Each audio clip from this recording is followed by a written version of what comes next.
बघा असं आहे की या सर्व कपोलकल्पित बातम्या आहेत. निवडणूक आहे, जनतेच्या दरबारात जाऊन आपण लढायचं असतं, परंतु उमेदवारही सापडेना आणि मुद्दाही सापडेना आणि किमान उत्तर मुंबईमध्ये आता काय करायचं अशी अवस्था काँग्रेस समोर उभी राहिलेली आहे.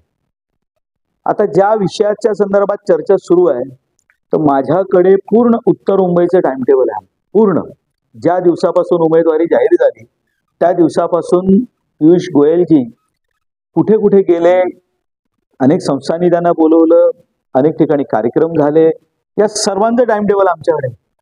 ज्या जागेचा घटनेचा उल्लेख केला जातो मुळातच त्या ठिकाणी ते गेलेलेच नाहीये.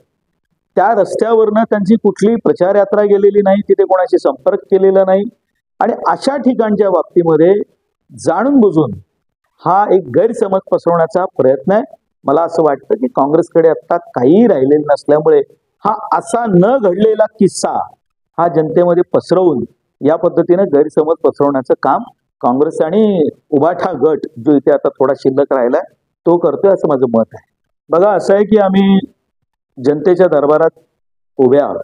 जनता निर्णय तर करेल, परंतु हे मी आज स्पष्ट करू इच्छितो की या संदर्भात आम्ही कडक पावलं उचलून कायदेशीर कारवाई करणार आहोत. जी घटना घडलेली नाही त्या घटनेच्या बाबतीत अशा पद्धतीनं निवडणुकीच्या काळामध्ये वागणं हे मुळात बरं नाही. शेवटी निर्णय कोण घेतं तर जनता घेत असते.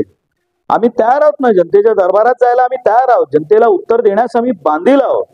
पण ज्या घटना घडलेल्या नाही त्या पद्धतीनं जर काही सातत्याने सांगितलं जात असेल तर होय, त्यावर आम्ही कायदेशीर कारवाई करू आणि मग त्यावेळेला त्यांना उत्तर द्यावं लागेल हे त्यांनी लक्षात ठेवावं.